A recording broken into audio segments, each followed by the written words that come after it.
प्रिय भैया बहन, आप कैसे हैं। आज के ऑनलाइन क्लास में आपका स्वागत है। सर्वेशाम शुभम भूया, शुभम करोतु कल्याणम। कक्षा सप्तम के भैया बहन, मैं आपको आज अध्याय 10 पढ़ा रही हूँ। प्रगति के पथ पर बढ़ाने आ रहा हूँ। यह सोहनलाल द्विवेदी जी की कविता है। सोहनलाल द्विवेदी जी की लिखी हुई पंक्तियाँ हैं। इसमें मैं आज आपको तीसरा पैराग्राफ पढ़ा रही हूँ, ध्यान से सुनिए। सुख नहीं याद नींद में सपने सजोना। कहें यह सुख नहीं होता है कि जो नींद में सपने, जो आप नींद में सपने देखते हैं, अच्छी अच्छी कल्पना करते हैं, वह जीवन में वास्तविक सुख नहीं है। कवि के कहने का आशय यह है कि मनुष्य जो अपने जीवन में कल्पना को, जो स्वप्न देखता है, कल्पना करता है, वह उसको सुख अगर मान बैठ रहा है, वह वास्तविक सुख नहीं है। दुख नहीं या शीश पर गुरु भार ढोना, और यह दुख भी नहीं है अगर गुरु की कोई आज्ञा है, गुरु का जो आशीष है, आज्ञा है, उसको अपने सर पर ढो करके दुख नहीं मानना चाहिए। गुरु के आदेशों को दुख नहीं मानना चाहिए। अर्थात गुरु का अगर आपके ऊपर आदेश है, आपको आज्ञा है, उसे अपने सर पर एक दुख समझ करके नहीं ढोना चाहिए। सूल तुम जिनको समझते थे अभी तक। सूल का अर्थ होता है बच्चों कांटा।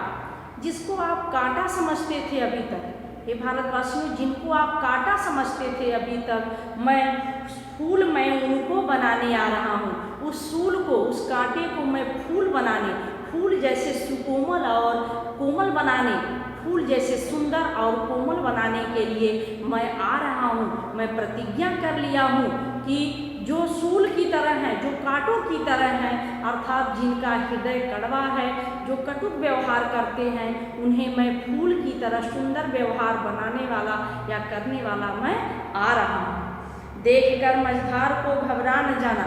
मझधार का अर्थ होता है बीच। तो बीच में नौका जब चलती है तो मझधार, जब उस नदी या किसी भी जलाशय का जब बीच आता है, उसमें नाव डगमगाने लगती है।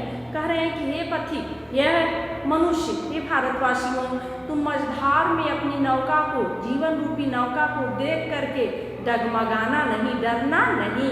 अपने जीवन रूपी नौका को मझधार में देख करके तुम डगमगाना नहीं। हाथ ले पतवार को घबरा न जाना, और हाथ में अपने पतवार को लेकर के, अर्थात दृढ़ इच्छा शक्ति की, दृढ़ संकल्प का पतवार अपने हाथ में ले लेना, तुम घबराना नहीं। मैं किनारे पर तुम्हें थकने न दूंगा।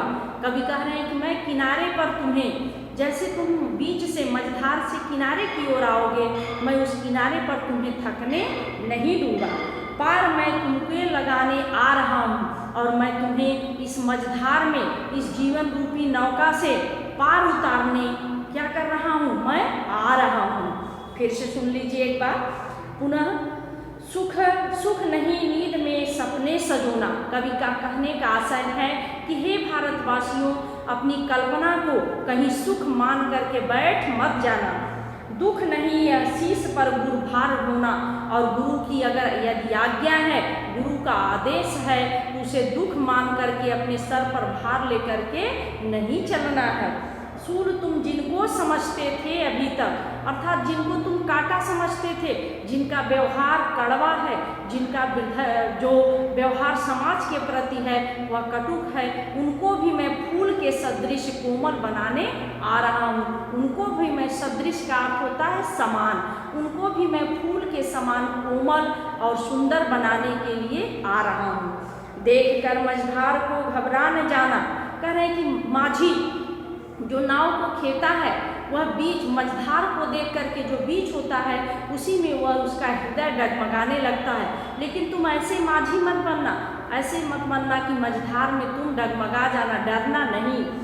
हाथ ले पतवार को घबरा न जाना, और दृढ़ इच्छा शक्ति की, संकल्प का अपने हाथ में पतवार लेकर के तुम कभी घबराना नहीं।